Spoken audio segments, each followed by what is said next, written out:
Good morning, and welcome to our first video lecture. I'm excited to begin. Today we will be talking about Chapter 11, Biodiversity and Conservation Biology, and we will be discussing primarily the benefits of biodiversity.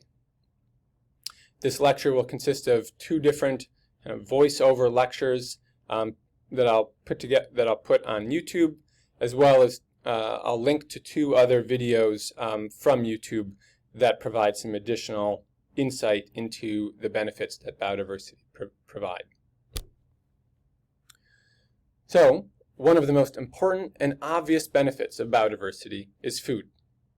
Our food comes from nature. Corn, soybeans, cows, oats. These were once wild species living independently from humans. Over millennia, they've become domesticated, and in some cases have become tremendously different than their wild ancestors.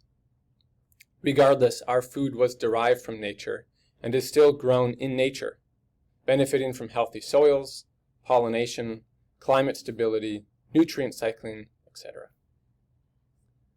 As you remember from our discussion on agriculture, wild relatives of crops are tremendously important as reservoirs of one of the three primary types of biodiversity.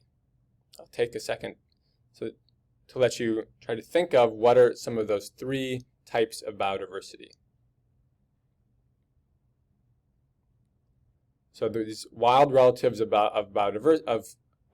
crops are important for this one type of biodiversity called genetic biodiversity. This photo shows just a handful of the thousands of wild relatives of potato growing in South America.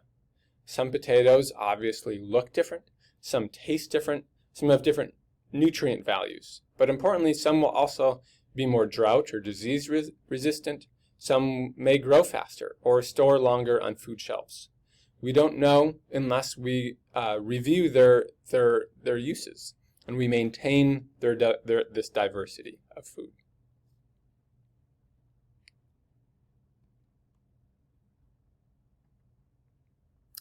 But it's not just the genetic diversity of existing foods that we already eat that's important. There also is tremendous opportunity for new and additional foods. There are over 20,000 edible plants in the world, and yet less than 20 provide roughly 90% of our kind of caloric intake in that traditional Western diet. Many of these 20,000 edible plants are highly nutritious and tasty too. This table 11.1 provides some examples that might have could be potential new food sources that might have unique flavors or important nutritional or health benefits. On the left, you see a few plant species like amaranth, the buriti palm, and maca. You may see some amaranth on in our grocery stores right now. But usually it's just kind of some small addition, not as a main course or anything like that. On the right, you'll see some animals that that could be grown and harvested for food. The capybara is the world's largest rodent. The meat apparently tastes excellent, and being a rodent, they grow quickly and reproduce prolifically. My favorite might be the Ch11, a tropical bird, kind of like the chicken, that also grows really quickly. So these could be new species that are harvested, grown for human food, that could benefit and provide the diversity in our food supply. But it's not just food. Organisms also provide, and biodiversity also provides, an important source of drugs and medicine. About half of today's pharmaceuticals are derived from chemical compounds in wild plants. And I suspect that remaining half, many are probably derived or inspired by wild relatives. They're probably attempts to mimic something that was seen in nature. That's just my guess. But so here in table 11.2, you can see a number of natural plant sources of pharmaceuticals. So the common pineapple provides a drug called bromelain that's used to control tissue inflammation.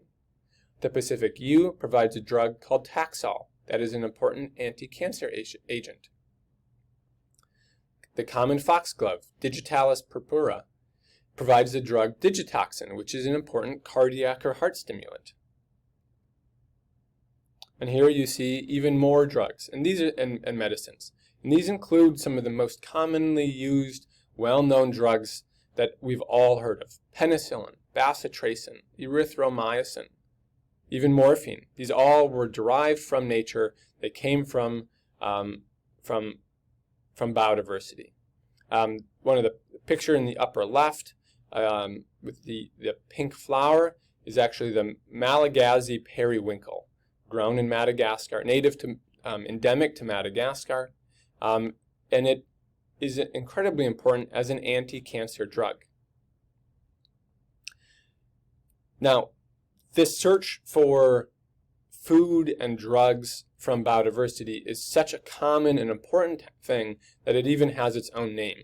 This is called bioprospecting, and this is the search for organisms that provide new foods, medicines, or other products useful to humans.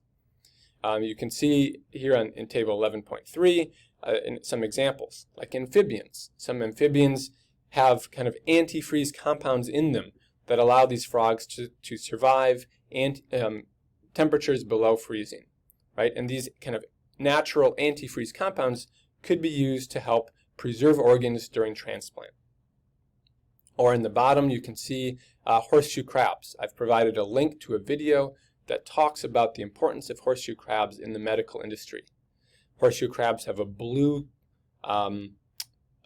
copper-based blood, and in that blood there are things called amoebocytes that clot around contamination or endotoxins.